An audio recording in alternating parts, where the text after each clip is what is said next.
The webinar that I want to share with you is the bloodborne pathogens. So what is the goal? Objectives is to understand the OSHA 1910.1034, the 29 CFR, that is related to the bloodborne pathogen standard. We want to talk about the potential bloodborne pathogens, modes of transmission, describe engineering and work practices, define regulated medical waste, steps to follow when you become exposed, outline proper post-exposed response, elements on the exposure control plan, and OSHA training and education. Like I said, it's not the standard, it's a regulation. It's a 29 CFR 1910.1030 and applies to all employees who may be exposed to blood or other potential infectious materials, acronym OPM, OPIM.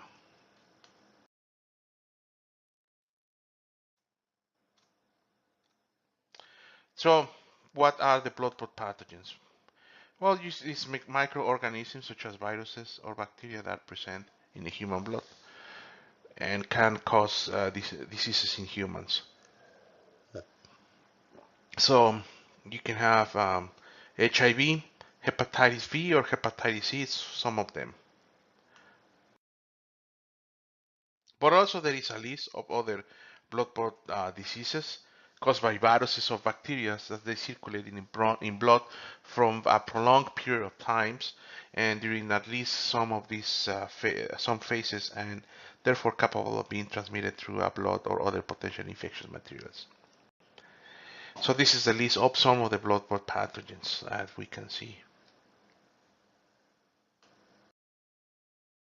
So this slide actually shows the through the years actually what viruses have appeared.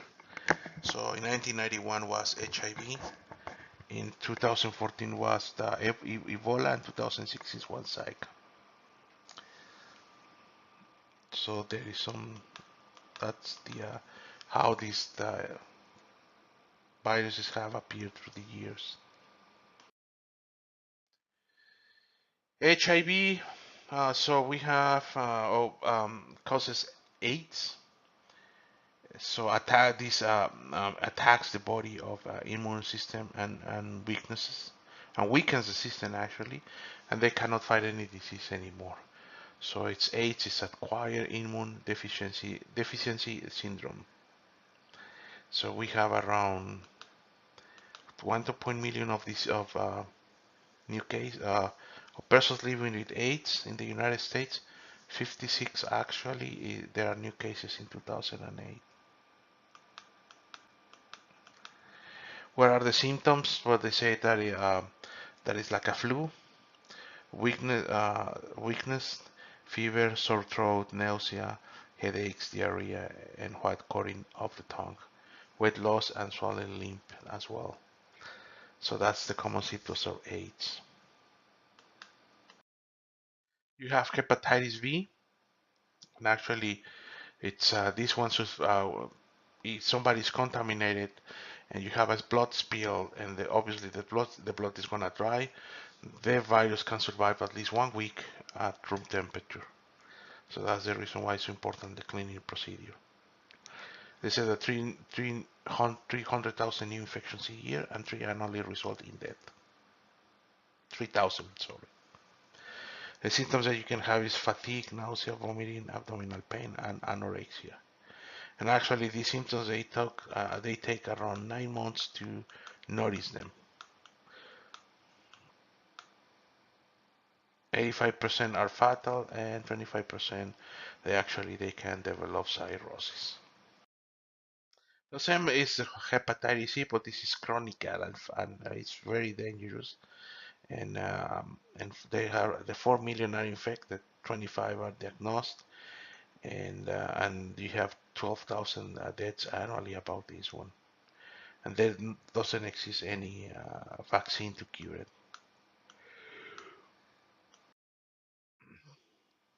Potential infectious materials. Okay, you can have blood, human body fluids, um, any body fluid containing visible blood, or any body fluid that cannot be eaten. That's pretty much how they're transmitted. Well, they are transmitted with a puncture wounds caused by sharp objects, knives and needles, infectious material containing open wounds, cuts of broken damaged skin, and infectious materials containing mucous membranes of eyes, nose, and mouth.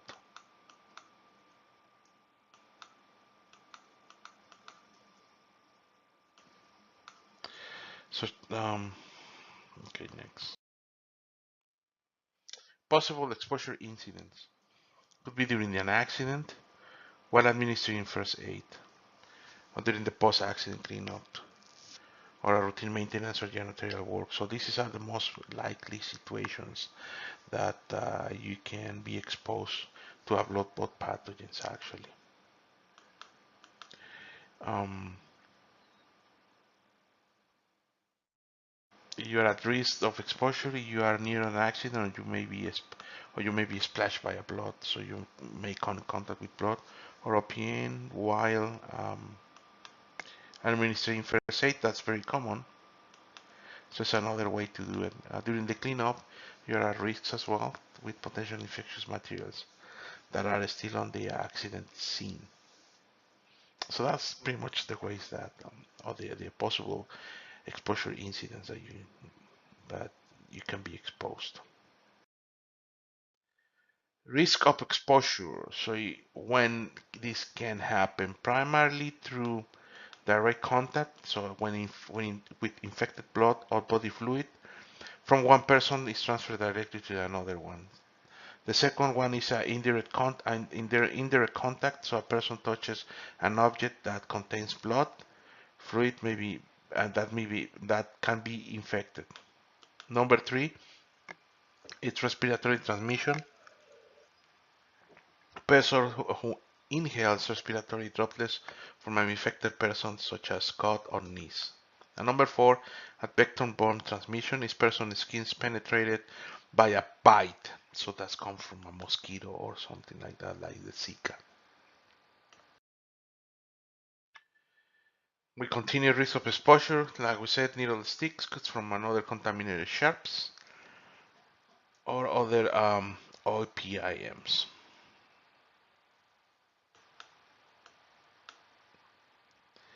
So also can be transmitted for a glass when we have a broken glass in the floor and somebody get in contact and they get cut. So that glass needs to be removed as well. Because remember, when you have a dry blood and that person is contaminated with hepatitis, you don't know. So the virus can survive at least a week. Examples of people who can be exposed: physicians, nurses, or emergency room people. So dentists and other dental workers as well, laundry workers, laboratory and blood bank technologies, medical examiners, morticians, firefighters, law enforcement personnel, paramedics, and anyone else who's providing first aid uh, care. As you can see, CDC estimates 5.6 million workers in the healthcare and related occupations are at risk. So what is the exposure control plan, ECP? So what needs to contain? One is it's a gradient plan to eliminate or minimize occupational exposures. Review and update the plan at least annually whenever new or modified tasks procedure affect occupational exposures as well. New and revise employee position with occupational exposure, and that's the three elements that they have. Also, some of the exposure control plans, they have procedures. For example, in the tattoo industry, if you don't use disposable needles, so how you gonna sterilize those ones, and what is gonna be the procedures and parameters to achieve that. But I think they use disposable needles. So you need to actually describe how you're gonna dispose them. The same the body at people. So how you're gonna dispose, how type of EPP that you need to wear, etc.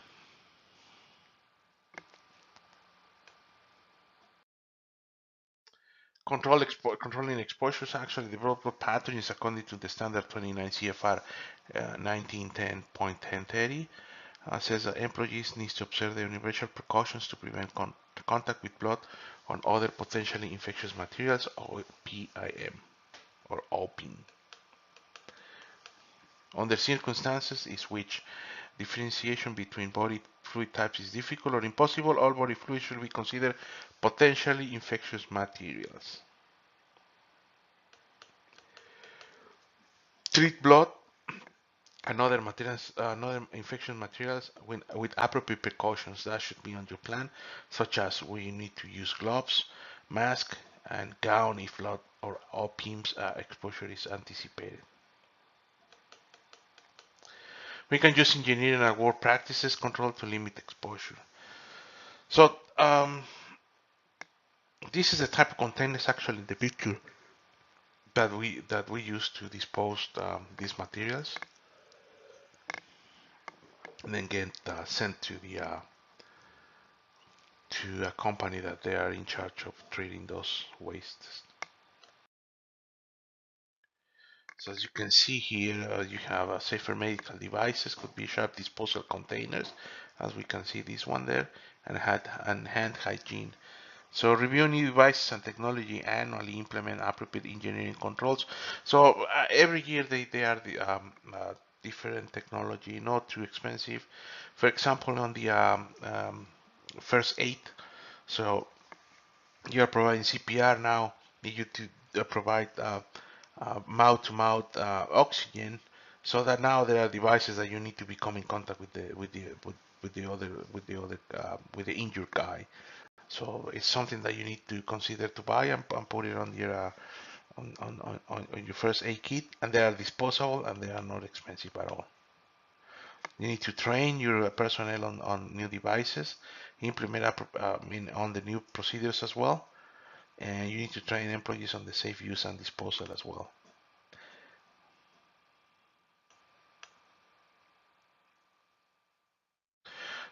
Study shows that as many as 1/3 of the all sharps injuries occur during disposal, so nurses are practically at risk as they sustain the most needle stick injuries. The Centers for Disease Control and Loss Prevention (CDC) estimates the 62 to 88% of the sharp injuries can be preventable simply by using a safer medical device. So actually in OSHA and they list those safer medical devices, but like every year actually the industry is generating a safer devices, so like I said, and then you need to be aware of those ones, and you can buy them.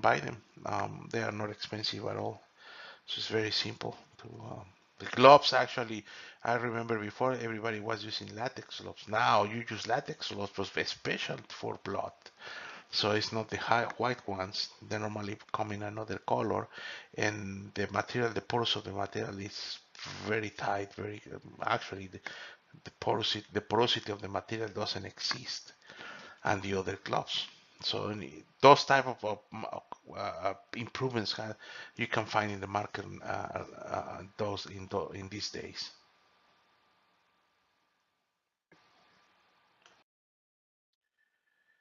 So like I said, on the OSHA government, on the OSHA.gov /SLTC /etools /hospitals /hazards PPE, you can find them actually. So some general PPE guidelines include but not limited. You need to wear gloves when handling chemicals or body fluids. Wear safety shoes, boots, covers if hazardous substances is likely to splash. So face shields is another one that is very important, and many times we forget it. I think you have the respirator, safety glasses, and on top of that, you have your mask, glasses. On top of that, you need to wear a face shield, mouthpieces. Like I said, you need to um, provide mouth-to-mouth respiration. The CPR pocket mask, that's the name of those ones. Yeah. So those ones are in the market. They are not expensive. There are different range of prices as well. There are fancy ones that gonna the cost, but the normal ones they are disposable and they work. So you can use some of them. You can have those ones on your first aid kit. Controlling exposures. How you control that? So to ensure the greatest possible protection for employees in the workplace, the cooperative efforts for both employers and employees needs to establish to help are maintaining a safe and healthful work environment. So you need to perform a hazard assessment, identify and provide appropriate PPE at not cost. But remember, before PPE, obviously PPE is going to be gloves, the mask, but also look for new devices in the market to dispose needles, to dispose material that contains blood or human fluids. You need to train your employee. You need to maintain and replace PPE, and review and update the plan when it's necessary. Is when you have a new task or you modify the task. So that's when you evaluate the program. Controlling exposure, so housekeeping, so all equipment and environmental and working surfaces shall be clean and decontaminated after contact with blood and other potential infectious materials or OPIMs. So you need to have that procedure to describe that and SOP. So you need to write the schedule for cleaning and decontamination. Especially this one is for actually it's very interesting. You have the opportunity to talk to one of the ladies or the technicians that they take your blood out when you go for blood work. It's very interesting how how they describe the things that they need to do to decontaminate the site every day actually, and they do that. We believe that they hire a cleaning company to do that. No, actually, no, they do by themselves. They clean actually 2 or 3 times by shift.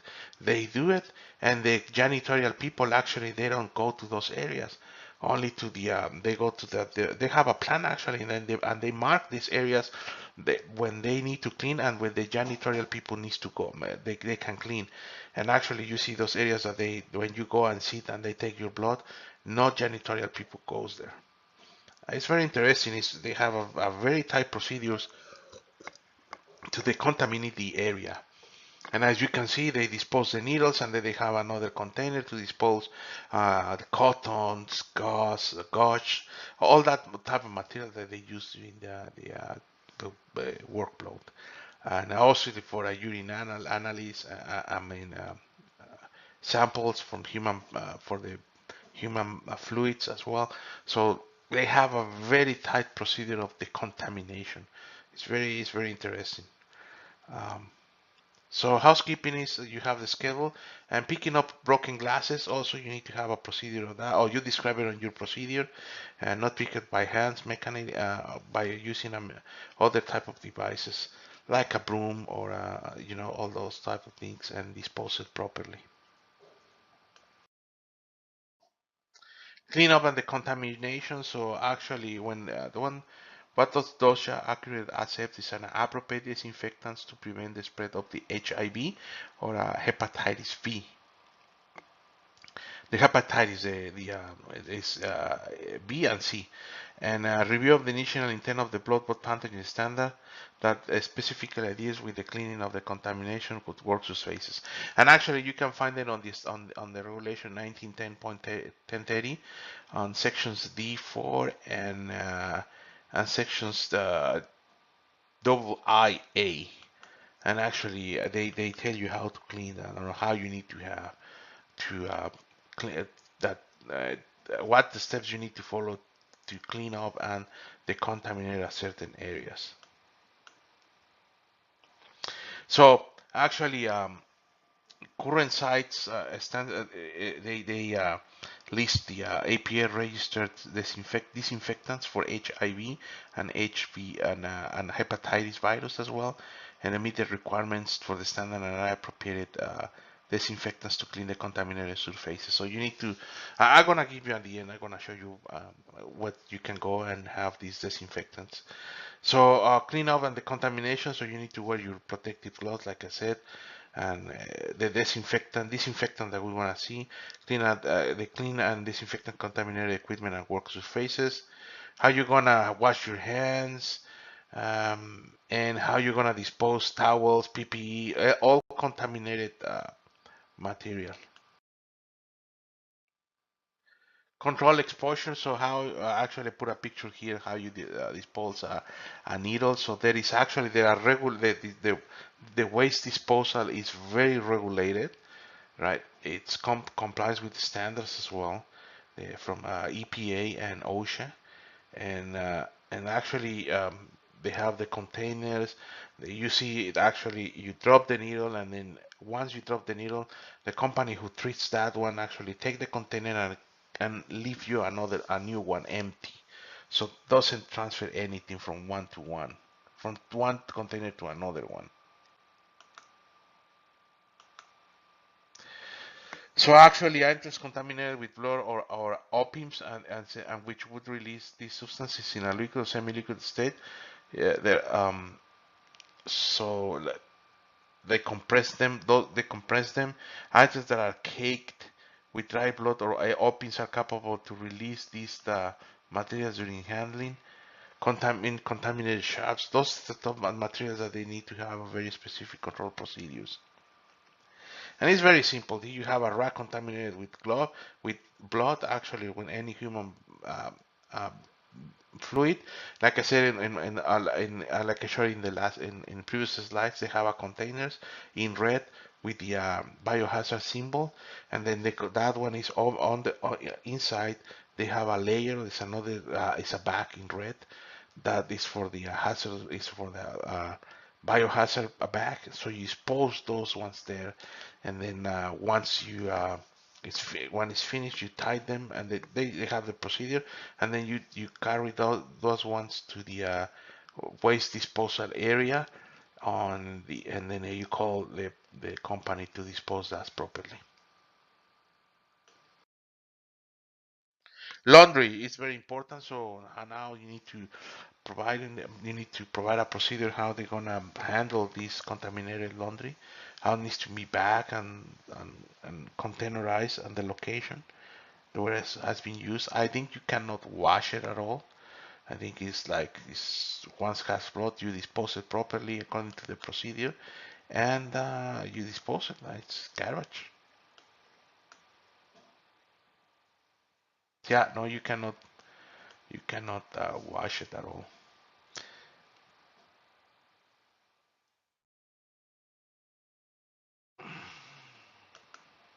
Yeah. So the thing that we need to actually avoid is that the employee who works in the laundry makes in contact with the contaminated clothes. When exposure occurs, so you need to